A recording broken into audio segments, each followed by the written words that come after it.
There are several types of die casting machines in use today. Most of these machines are hydraulically actuated and operate horizontally, but vertically operating machines are also utilized. The principal difference between vertical and horizontal die casting machines is, as the terms imply, the direction of metal injection into the die. All die casting machines include a metal injection system to get the metal in the die, and a clamping system to keep the die halves closed during injection. The two principal types of die casting machines are the hot chamber and cold chamber type. The hot chamber machine is used mainly for die casting zinc and other metals of low melting temperature. However, it is also used to die cast magnesium. The machine's shaft or charge end has a holding pot, which is a reservoir for the molten metal seated in a furnace, and an injection system for transferring the metal through a gooseneck-shaped pipe to the die.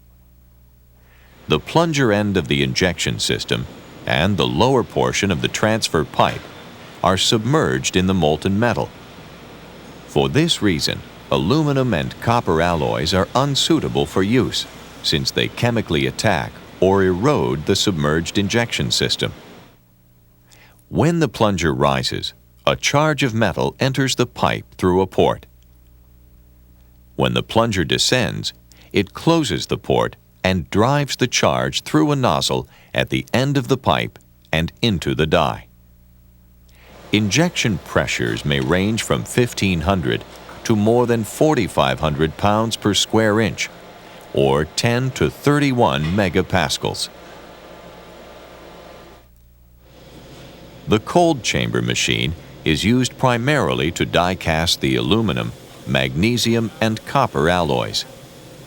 In the cold chamber machine, the charge is supplied by ladle or feed system from an external furnace source to a holding pot at the shot end of the machine. The feed system components are not submerged in the molten metal. The charge is poured ahead of the plunger tip through a pore hole in the shot sleeve. As the plunger advances, it closes the pore hole and drives the molten metal into the die. Injection pressures may range to 10,000 pounds per square inch or 69 megapascals for aluminum and magnesium, although some machines can provide still greater pressures. After the metal in the die solidifies and the die halves are separating, the plunger thrusts forward, extending the plunger tip past the cover die. This pushes the biscuit that solidifies at the end of the shot sleeve, assisting casting release. Dies are usually produced from hot work tool steels, mold steel, Mar-aging steels, and to a lesser extent, refractory metals such as tungsten and molybdenum alloys. All tooling materials are noted for high hot strength and high temperature wear resistance. Dies are usually made by machining from blocks of wrought metal, but they also can be cast and machined. Because of their machined features, precision, and materials used, die casting tooling is expensive, but the dies are reusable for thousands or even hundreds of thousands of parts. The cover die half contains a port for entry of the molten metal from the metal injection system. The ejector die half usually contains the channels called runners through which the molten metal flows to reach the gate or gates at the die cavity. Dies are typically single cavity or multiple cavity dies. Multiple cavity dies are usually used for multiple identical parts.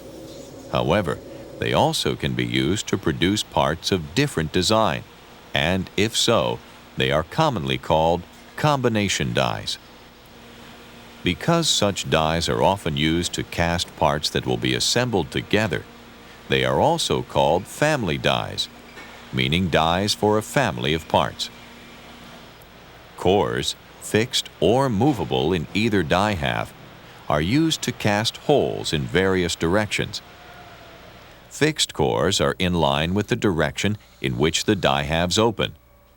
Those for holes in other directions are retractable on moving slides, also called core pulls, to move in and out with each shot. Inserts, placed in position before each shot, also can be used to cast complex features, or to be cast in place as an integral casting feature. To minimize porosity in the casting, the die halves have vents to release the air that is pushed ahead of the metal shot. Overflow channels in the die blocks catch surplus metal. They also assist in venting and provide locations off the casting for its ejection. Built into the die blocks are cooling lines, circulating water or oil to dissipate the heat of the molten metal at a precise rate. Cooling at a controllable coolant flow rate is important because it controls the metal solidification rate. An ejector system is required to release the casting. In the system, ejector pins are mounted between ejector plates in a pocket on the ejector side of the die. In most cases, they are activated by pneumatic or hydraulic cylinders. To facilitate casting ejection, dies and cores incorporate a slight draft or taper, the amount depending on the metal to be cast.